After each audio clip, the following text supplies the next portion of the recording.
He cried out one final word in Aramaic. He tilted his head. He stopped breathing. On paper, it was a standard Roman execution.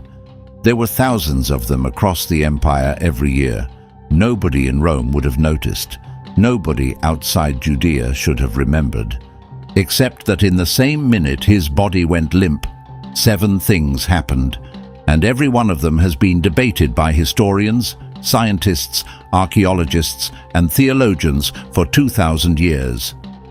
The sky above Jerusalem, which had been dark for 3 hours, suddenly cleared. The ground beneath the feet of the Roman soldiers convulsed.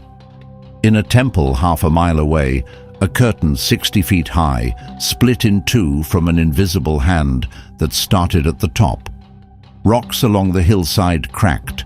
Graves in the outskirts of the city broke open, and, according to the Gospel of Matthew, dead people, buried around Jerusalem, stood up, walked out of their tombs, and were seen alive in the streets by many. At the foot of the cross, a Roman centurion, a professional soldier who had probably killed dozens of men, looked up at the corpse and said something that had no place in his professional vocabulary. Every one of these 7 things is recorded in ancient sources. Some of them have physical evidence backing them up. Some of them appear in Roman historians outside the Bible. And one of them, the strangest of them all, is so bizarre that most Christians who claim to know the Easter story have never actually noticed it in their own Bibles. Most Christian preachers refuse to discuss it on Easter Sunday. And by the end of this film, you are going to know exactly which verse they skip, why they skip it, and what a Jewish sage in the Talmud confessed about the temple curtain 40 years after the fact, in a passage most modern Christians have never read. This is what happened in the minutes after Jesus died. Not the Sunday morning story, not the empty tomb, the Friday afternoon, the moment of death itself, and the 7 things that came with it. To understand what happens, you have to understand what the day looked like. Because most people picture the crucifixion the way it is shown in movies. A hill outside the city, a small crowd, a dramatic sky, and a slow, quiet dying. That is not what it was. It was Passover week. Jerusalem, according to the Jewish historian Josephus, had swollen to something like 2.5 million people during the festival. Pilgrims from every corner of the ancient world had traveled in for the feast. The city, which normally held maybe 80,000 people, was crushed with families sleeping in doorways, tents pitched on hillsides outside the walls, and animals for sacrifice pouring into the temple courts by the thousands. It was the loudest, most crowded, most religiously charged week in the entire Jewish calendar. Josephus, writing 40 years after these events, described the sheer chaos of Passover in Jerusalem.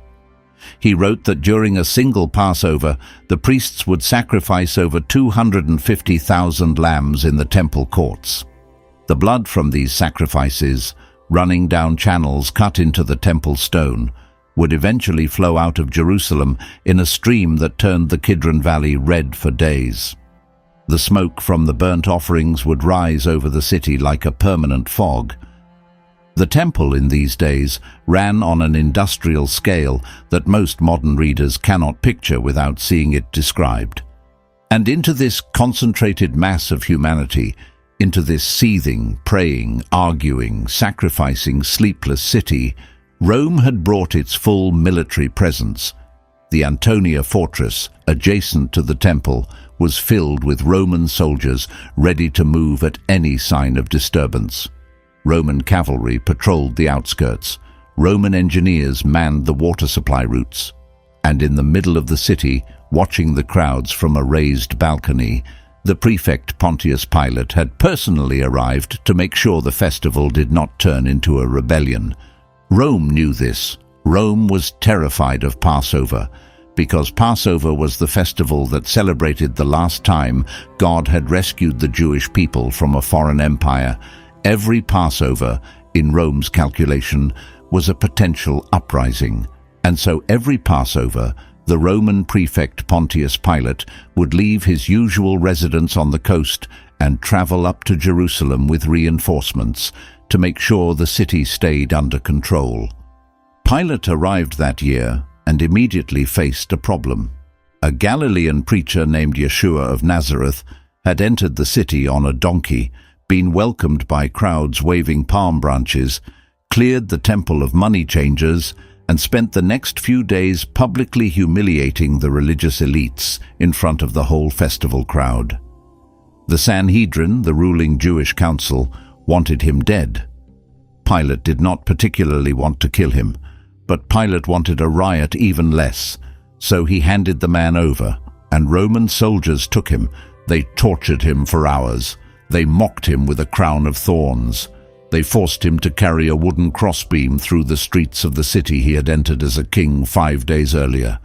And by 9 in the morning on Friday they had nailed him to a cross on a hill called Golgotha, just outside the western wall of Jerusalem, in full view of the road that led into the city. 2 other men were crucified next to him. Both were bandits in the Greek sense of the word, meaning most likely revolutionaries. Crucifixion was Rome's punishment for political rebels, escaped slaves, and anyone the empire wanted to make a public example of. The whole method was designed for maximum visibility and maximum shame. The victim was stripped naked. The victim was raised up on a wooden beam so that everyone passing on the road below could see him. The victim was left to suffocate slowly under his own body weight, sometimes for days. For the next 3 hours, from 9 in the morning until noon, Jesus of Nazareth hung on that cross. Crowds gathered to watch. Some of them shouted insults at him. Some of them wept. The soldiers rolled dice for his clothing. His mother stood a few yards away, unable to touch him, watching him die. A friend named John stood next to her, according to the Gospel of John, and Jesus, still conscious, still able to speak, gave John the responsibility of caring for his mother. Around noon, everything changed. And this is the first shocking thing that happened, the first of 7, and it is the one that ancient historians outside the Bible actually recorded. Number 1. The darkness. The 3 Gospels of Matthew, Mark, and Luke all describe it in almost identical language. Beginning at the 6th hour, which in the Roman reckoning meant noon, a darkness came over the whole land, and it lasted until the 9th hour, which meant 3 in the afternoon. 3 straight hours of darkness. In the middle of the day, during the astronomical brightest part of the year, in a country with a cloudless spring sky. This was not an eclipse. That is the first thing scholars have to point out, because a solar eclipse in that region is not possible during Passover. Passover always occurs at the full moon, and a solar eclipse only happens at the new moon when the moon is between the earth and the sun. A full moon eclipse of the sun is astronomically impossible. Whatever caused the darkness that afternoon was not a natural celestial event. And this is where things get interesting, because we actually have references to this darkness in ancient non-Christian sources. A 1st century historian named Thallus, whose original writings are lost but whose work was quoted by a later Christian historian named Julius Africanus, tried to explain away the darkness that had covered the region at that time as a solar eclipse. Africanus, writing in the 3rd century, pointed out that Thallus was wrong about the astronomy, because a Passover eclipse is impossible, but the very fact that Thallus was trying to explain the darkness as a natural phenomenon suggests that the darkness was well known enough in the ancient world to require explanation. A 2nd century writer named Phlegon of Tralles, a chronicler of unusual events, wrote that in the 4th year of the 202nd Olympiad, which corresponds roughly to the year 33 after Christ, there was a great darkness over the whole earth, and stars became visible in the sky, and there was a great earthquake in the region of Bithynia, in what is now northern Turkey. Phlegon was not a Christian. He was a Roman freedman writing about strange phenomena for a Roman audience. and he specifically dated a widespread daytime darkness to the exact year of the crucifixion. Origen, the 3rd century Christian scholar, later quoted Phlegon's original wording and noted that Phlegon had been describing an event that took place in the reign of Tiberius, which is the reign in which the crucifixion took place. Tertullian, another early Christian writer, mentioned that the darkness of the crucifixion was recorded in Roman archives and that any interested reader could consult those archives to verify the account. Whether Tertullian was telling the truth about Roman archives is impossible to confirm, because most of those archives were destroyed centuries later, but the confidence with which he made the claim in the 2nd century is remarkable.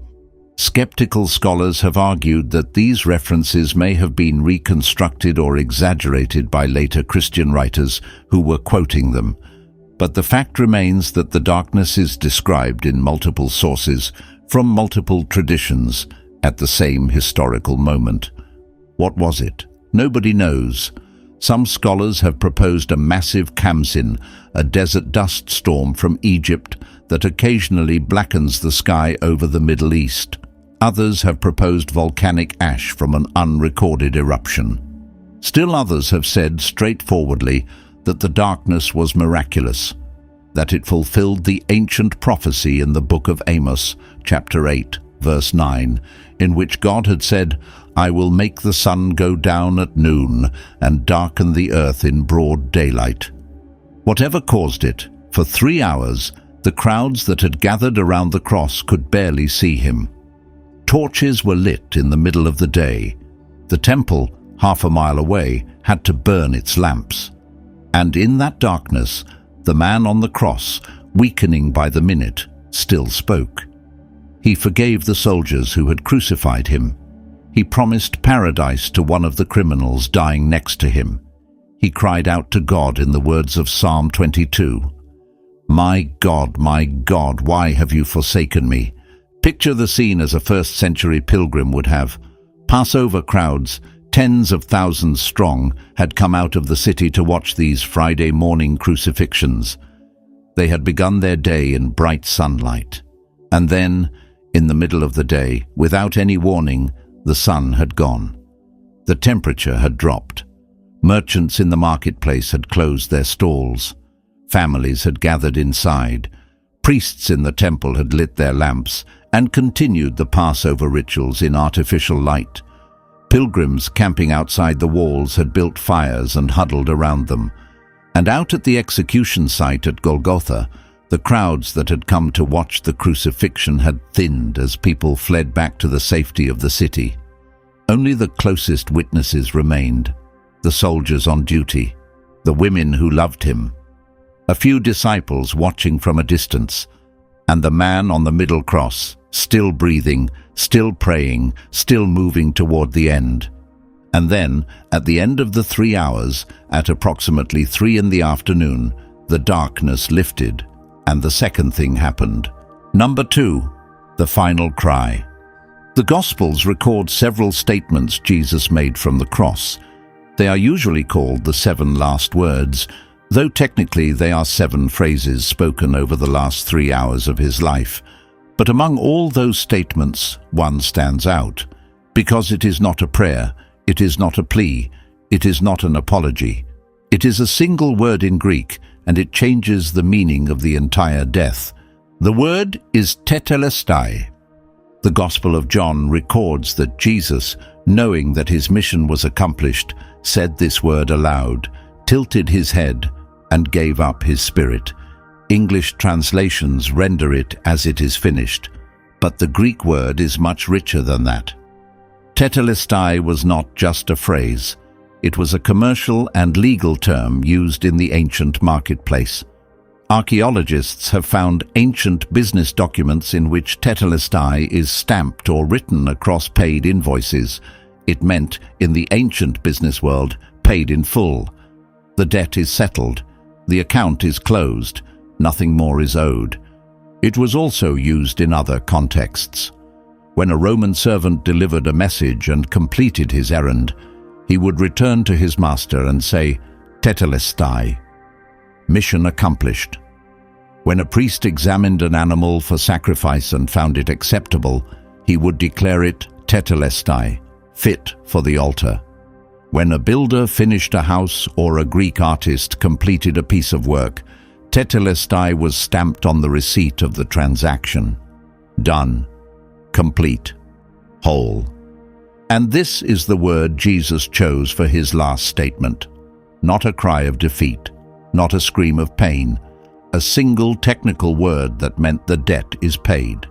For anyone in Jesus' audience who understood Greek, which included Roman soldiers, Greek-speaking Jewish pilgrims, and probably some of the temple officials watching from the edge of the crowd, the word would have been unmistakable. He was not saying his life was over. He was saying his work was complete.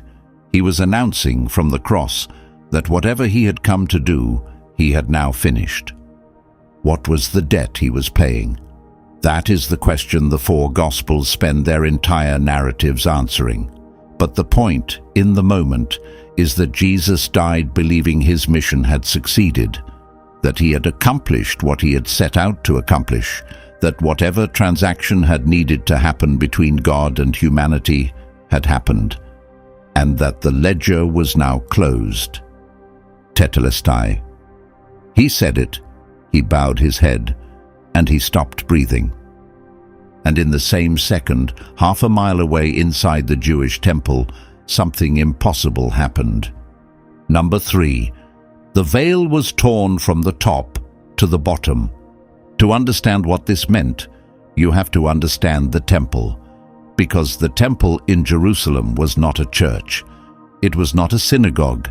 It was not a place for community gathering. It was, in the ancient Jewish conception, the physical dwelling place of God on earth. It was the meeting point between the human world and the divine. The temple had been built and rebuilt several times over the centuries. The version standing in the year 33 was the Second Temple, expanded and beautified by King Herod the Great.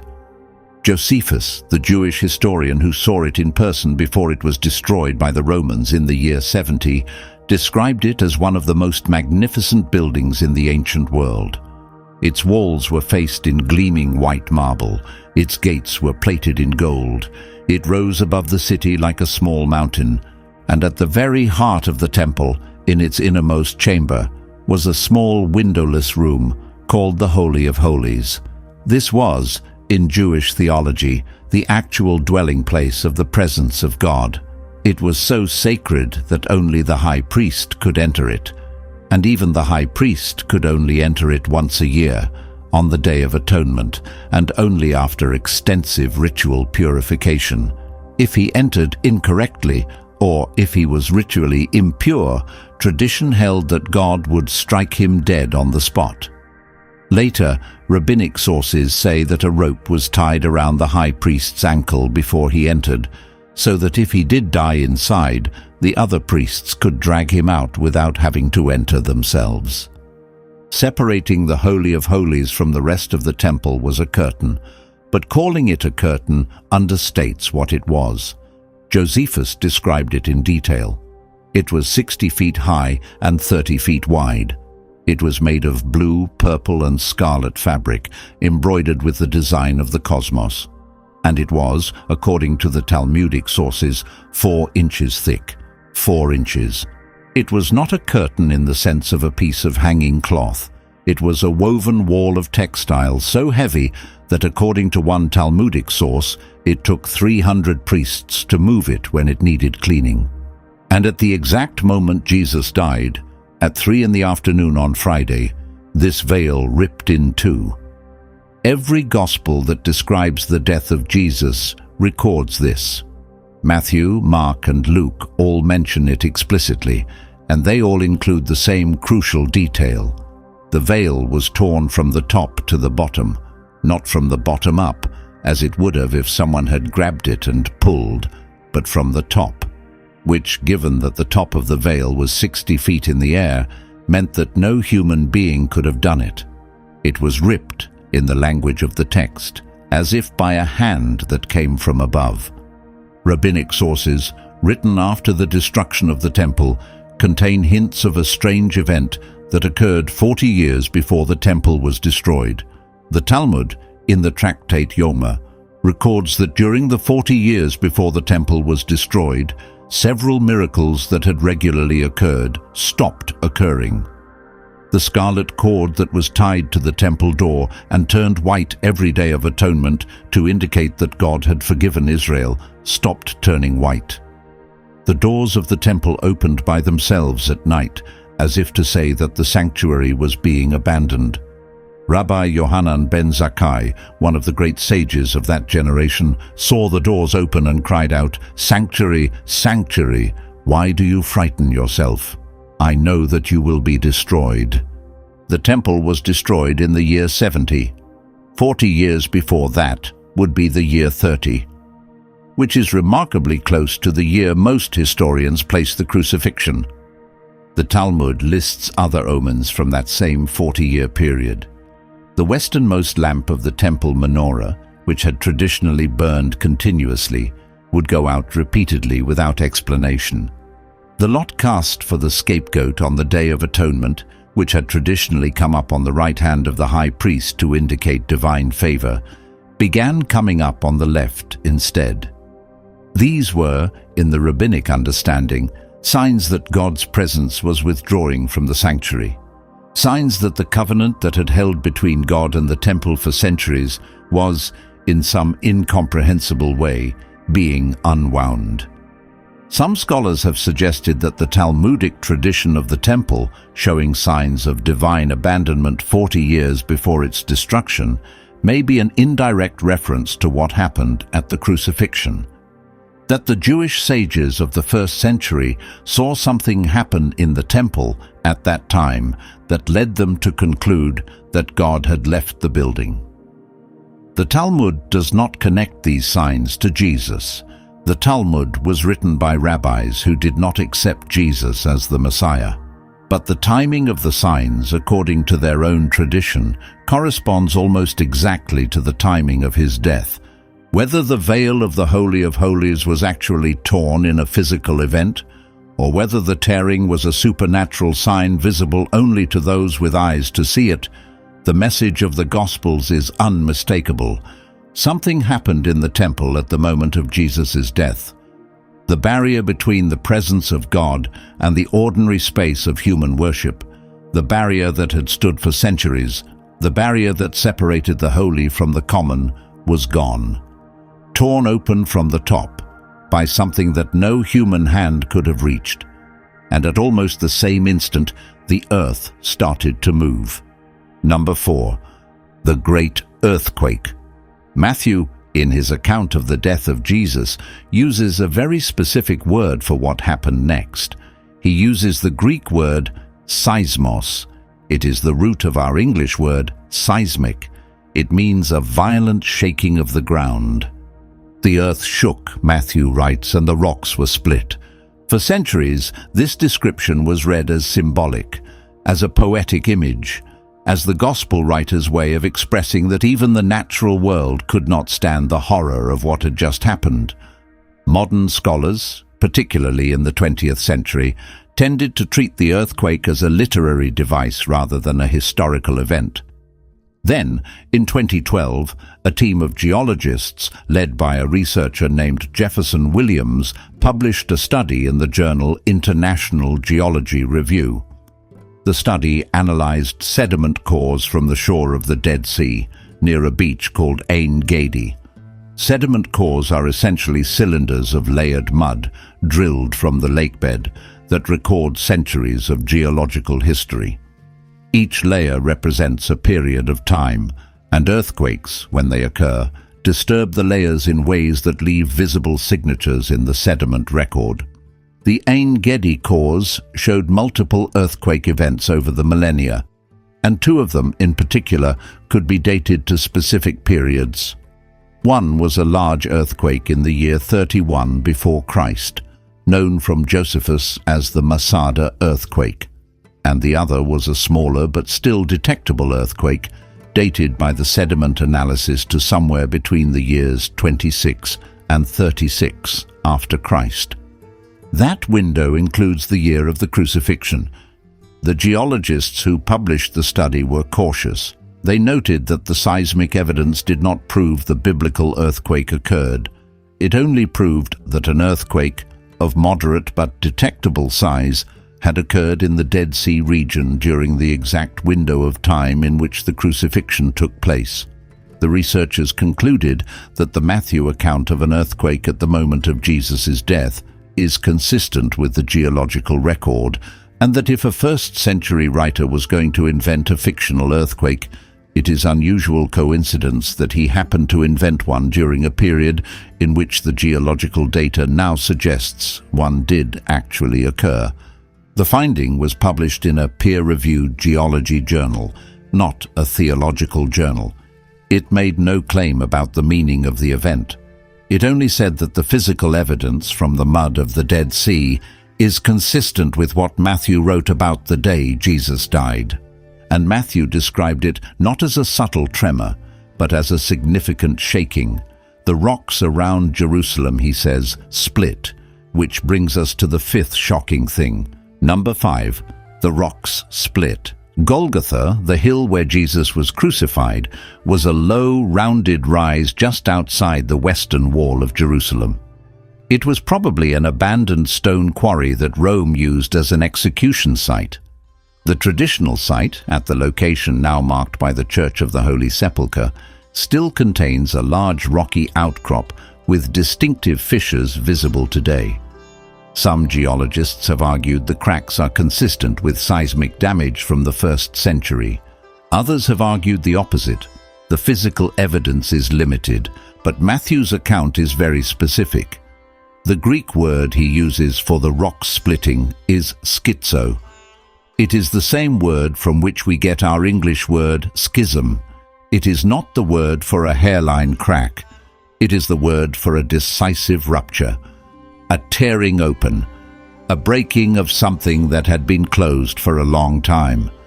And that word, schizo, matters more than you might think, because in the very next verse, Matthew uses that same idea again, only much bigger, something so much bigger than a cracked rock that it is the moment every reader of the Gospel should stop and read 3 times. Something so strange that Christian sermons for 2,000 years have quietly skipped over it. Something that most Christians have never noticed in their own Bibles. And this is the verse that most preachers refuse to discuss on Easter Sunday. This is the one I told you about at the beginning of this film. Number 6. The tombs were opened and the dead came out. Read Matthew chapter 27, verses 52 and 53. Read them slowly, because these 2 verses, tucked between the earthquake and the centurion's confession, describe something so bizarre that generations of Christian scholars have argued about whether Matthew meant them literally. The tombs were opened, Matthew writes, and many bodies of the saints who had fallen asleep were raised. And coming out of the tombs after his resurrection, they entered the holy city and appeared to many. Read that again. Because it is not a metaphor, it is a claim that dead people buried in tombs around Jerusalem physically came back to life at the moment Jesus died. That they emerged from their tombs, presumably after his resurrection on Sunday morning, walked into the city and appeared to many people in Jerusalem. Who were they? Matthew does not say. He calls them saints, which in the Greek is hagion, meaning holy ones. Most Christian tradition assumes these were righteous figures from Israel's past, perhaps prophets and patriarchs, whose bodies had been buried in tombs around the city. How many were there? Matthew says many. He does not give a number. Some ancient commentators speculated that it might have been dozens. Others thought it could have been hundreds. Later apocryphal writings, most notably the Gospel of Nicodemus and other pseudepigraphical texts from the 2nd and 3rd centuries, invented elaborate accounts of exactly which saints rose, what they said, and how they were seen. But these accounts are legendary. The core text, is Matthew's 2 verses, and Matthew is spare with details. Where did they go after they appeared? Matthew does not say.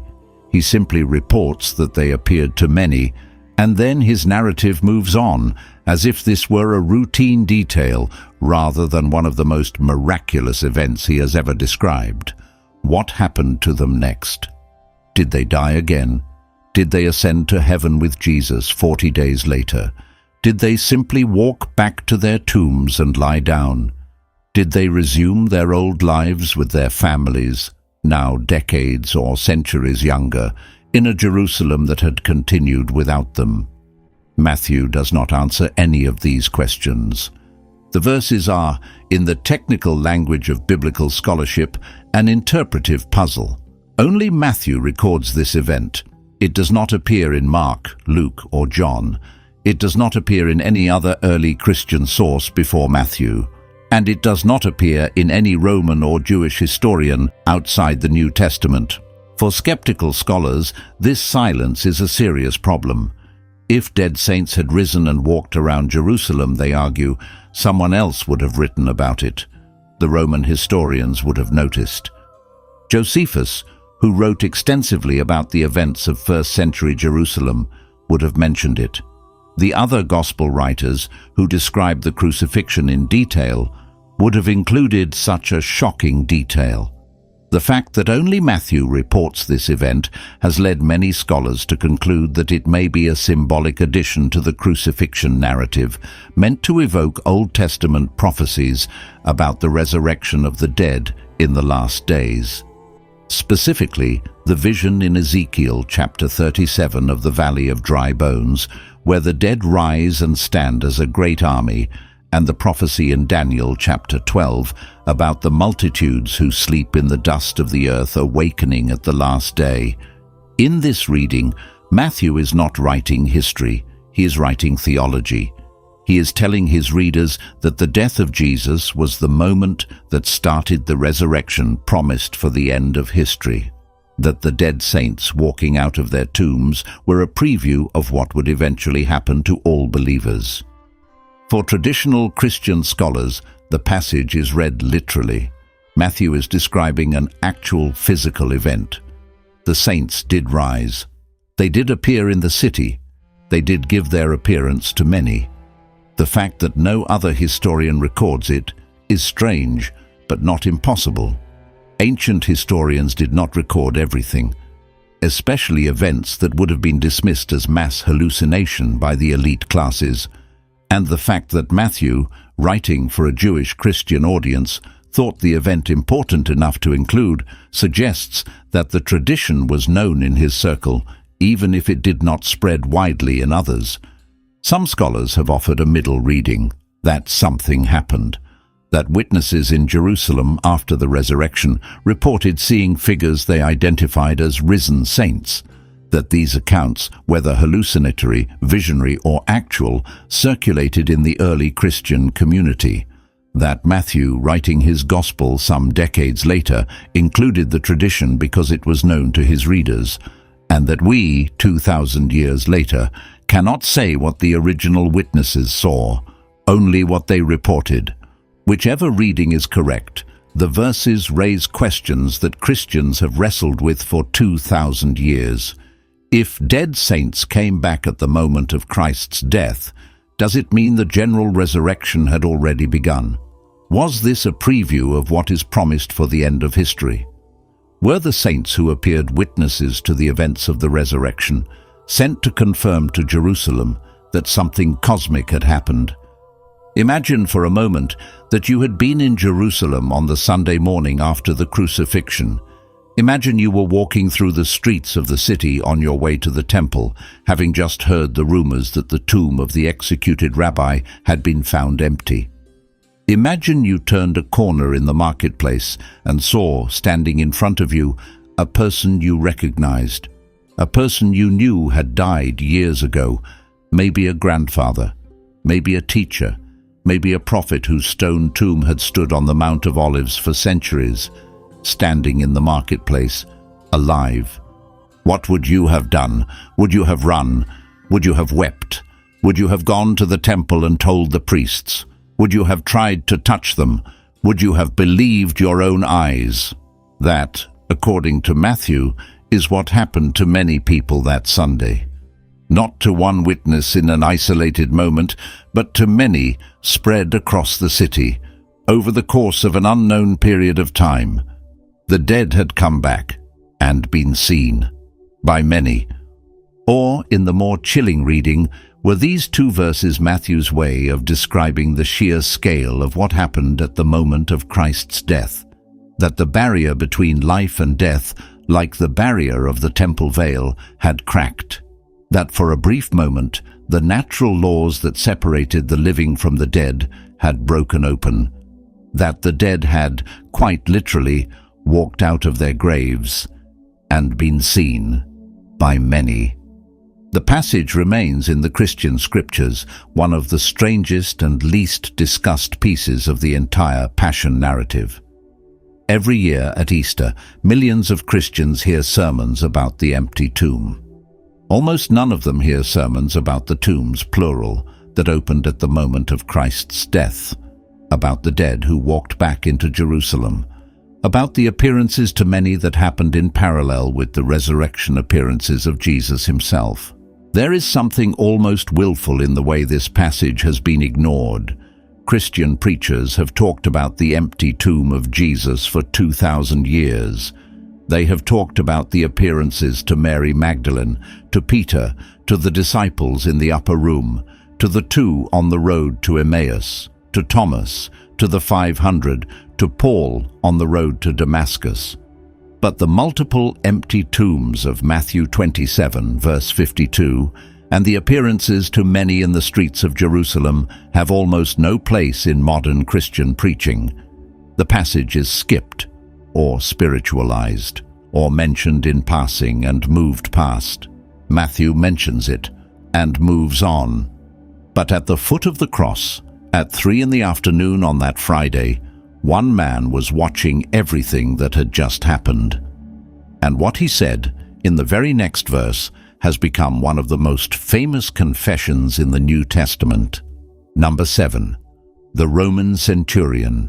Roman crucifixions were supervised by a soldier of the rank of centurion. A centurion was, in Roman military organization, a middle-ranking officer in command of a century, which was originally 100 men, though by the 1st century a century was closer to 80. Centurions were career soldiers. They had risen through the ranks. They had fought in wars. They had killed men. They had presided over executions before, many of them more than once. The centurion at the foot of the cross that Friday afternoon had almost certainly overseen crucifixions before. It was a routine part of the job for a Roman officer stationed in Judea. Crucifixion was Rome's standard tool for terrorizing the local population. A centurion would arrive at the site. He would supervise the nailing. He would post his soldiers around the perimeter to keep the crowd back. He would wait, sometimes for days, until the victims were dead. And then he would sign off on the paperwork. This was routine. This centurion had done it before. But this crucifixion was different. He had watched the sky go dark for 3 hours in the middle of the day.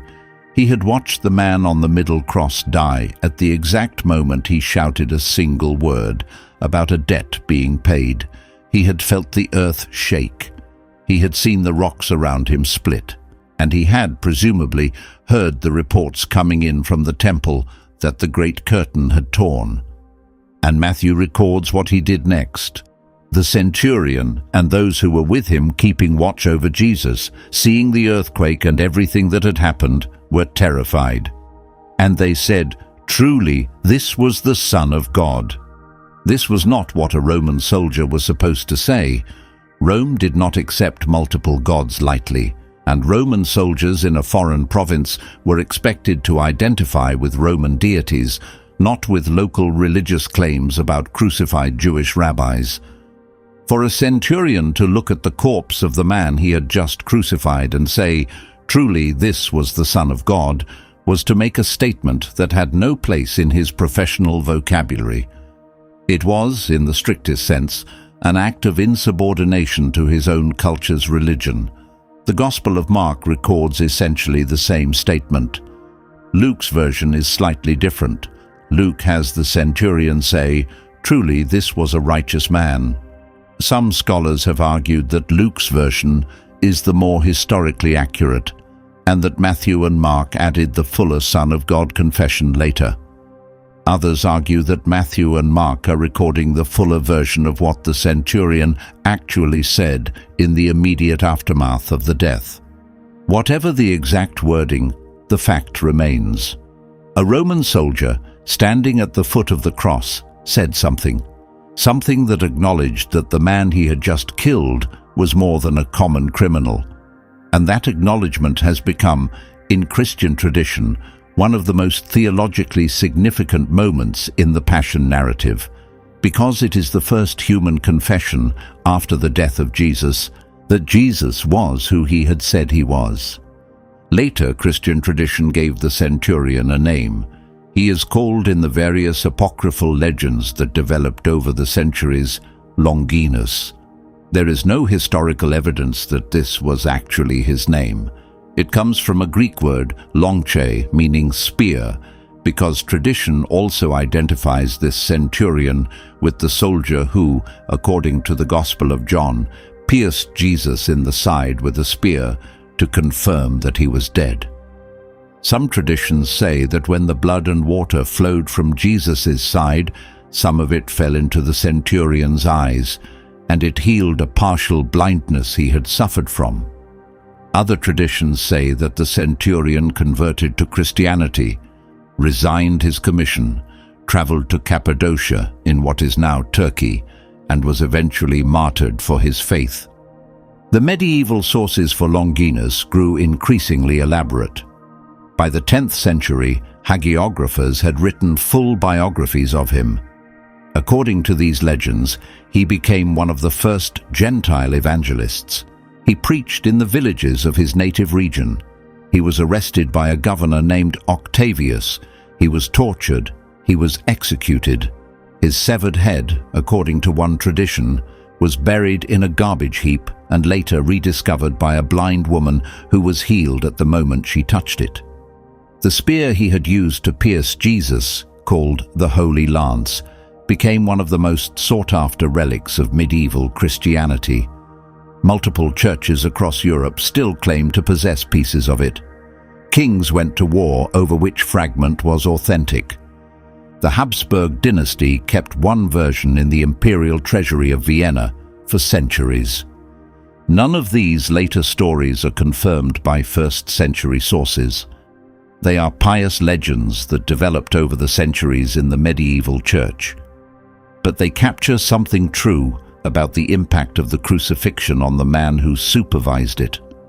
Something happened that Friday afternoon that shook a Roman soldier out of his professional detachment.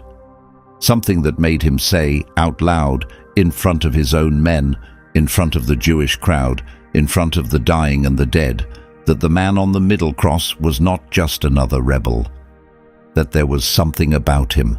Something the soldier could not name in his own language, but that he tried to name anyway. Try to imagine what he had actually witnessed. He had begun the day nailing 3 men to crosses. He had done this before. He knew what dying men did. They screamed, they begged, they cursed their executioners, they called out for their mothers, they urinated on themselves. They died at various speeds, depending on their strength and their will. It was routine. The man in the middle had been different from the very beginning. He had not cursed anyone. He had forgiven the soldiers who had nailed him. He had spoken calmly to the criminals dying next to him. He had made arrangements for his mother from the cross itself, delegating her care to a specific friend. He had prayed the Psalms in Aramaic. And when he had died at the exact moment he chose to die, announcing it with a word that no dying criminal had ever used before. And in the same hour, the natural world had convulsed. The sky had gone dark for the last 3 hours of the man's life. The ground had shaken beneath the soldier's feet at the moment the man breathed his last. The rocks near the crosses had cracked open. Rumors from the temple were already spreading through the crowd about the giant curtain that had torn on its own. And in the next hours or days, reports would begin arriving about the dead who had come out of their tombs. For a Roman centurion, trained to distrust local religious hysteria and to keep order through violence, the confession that came out of his mouth that afternoon was as much a professional failure as a spiritual conversion. He was, in effect, admitting that Rome had killed a god, or, at minimum, a man whom Rome's own military authority was insufficient to explain. That confession, whatever exactly he meant by it, was a rip in the fabric of his own worldview. And it happened, according to Matthew, not slowly, not after long reflection, but immediately. In the same minute, the earth had stopped shaking. Standing at the foot of the corpse he had just helped to kill, 7 things, all within the span of a single afternoon, all recorded in various sources from various traditions, from various angles. The 3 hours of darkness that ancient historians tried to explain. The final cry that meant paid in full. The impossible tearing of a curtain 60 feet high, 4 inches thick, from top to bottom. The earthquake that the Dead Sea sediment cores now confirm probably really happened. The rocks that split. The dead who walked out of their tombs. And the Roman soldier who said, in the middle of a crucifixion detail, that the man he had just killed was the Son of God. For the last 2,000 years, historians have argued about what to make of these events. Some scholars accept them all as literal history. Others accept some of them and treat others as symbolic embellishment. Others treat them all as theological literature that has no claim on the historical record. There is no scholarly consensus, and there will probably never be one, because the events are so far outside the ordinary that no ordinary standard of proof can settle them. But this is what the Gospels claim happened, not on Sunday morning, not in the empty tomb, on Friday afternoon, in the moment of death itself, and in the minutes immediately after. And what is strange is that the Gospels do not linger on these 7 things. Matthew, Mark, and Luke describe them briefly and move on. The earthquake gets 1 verse, the dead saints get 2, the centurion's confession gets 1. The Gospel writers seem more interested in what came after, in the burial and the empty tomb and the resurrection appearances, than in the strange events of the Friday itself. But if you slow down and look at what the Gospels actually claim happened in the moments after Jesus died, you find yourself in the middle of one of the strangest scenes in ancient literature.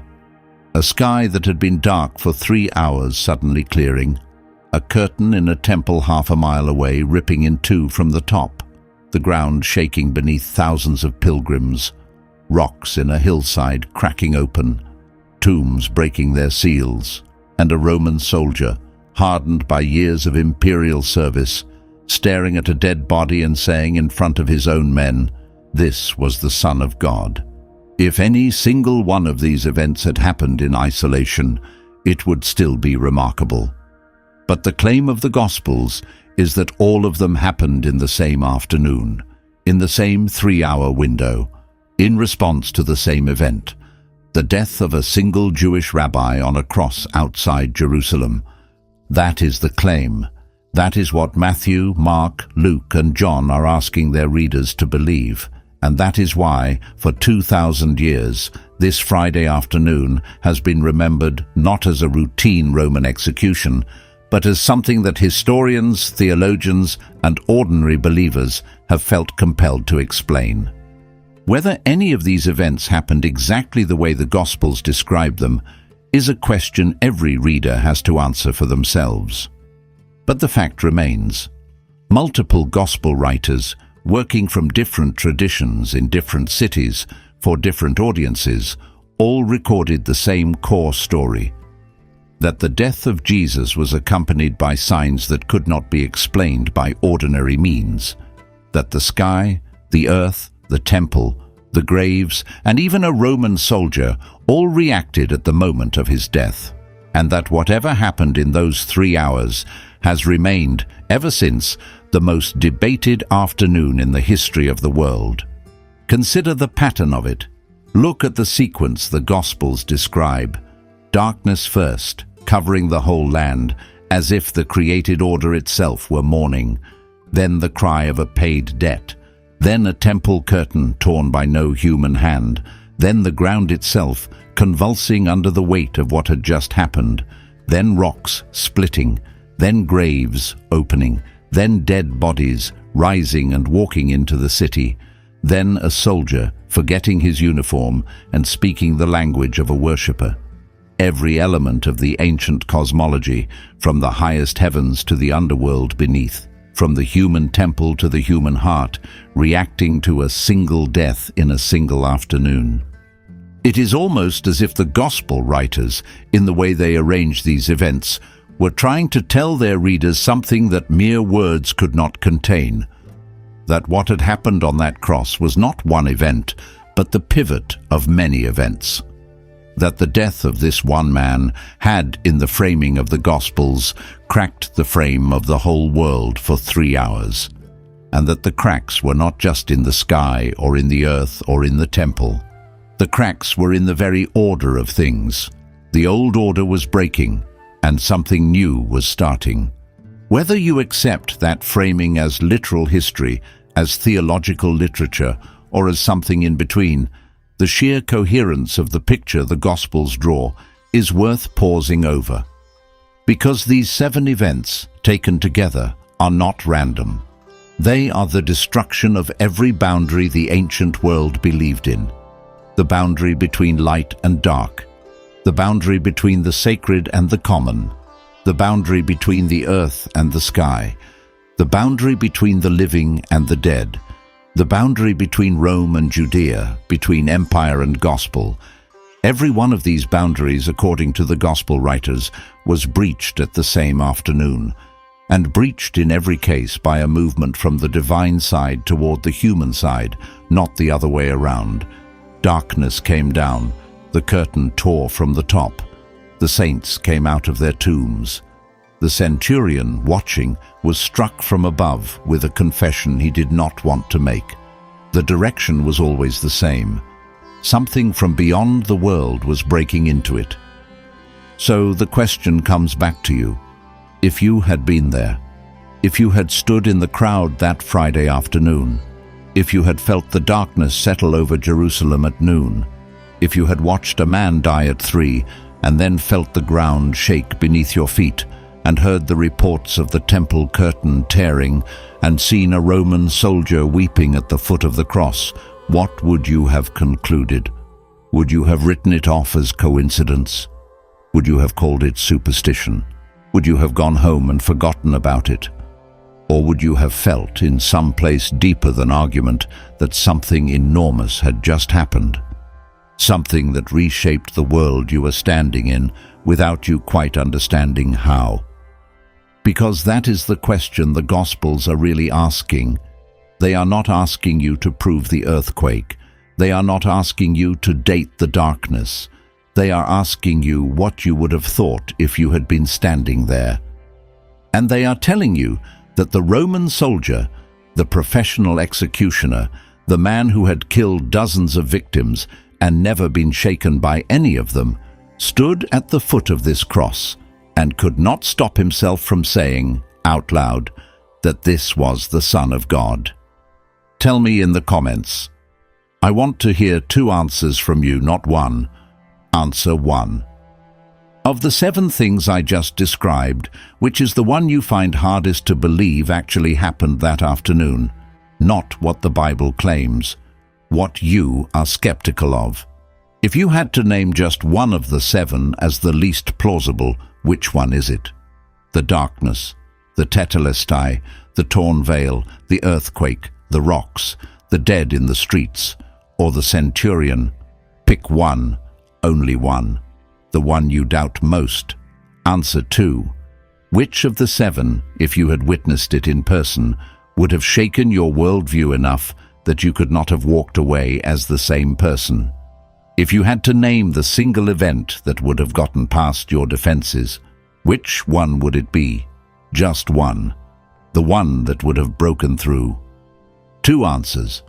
The one you doubt most, and the one that would have broken through. Tell me both, because the Gospels are asking you a question. And the question is not what happened. The question is, what do you make of it? If this film moved something in you, and you want more stories that dig underneath the surface of the Easter narrative and show you what most Christians have never noticed in their own Bibles, there is another one on your screen right now. It looks at what happened between Friday afternoon and Sunday morning, the 40 hours in between, the silent day, and the strange disputed tradition of what Jesus actually did during the time his body was in the tomb. Watch it next. And subscribe so you do not miss the ones we release every week. I will see you at the next mountain.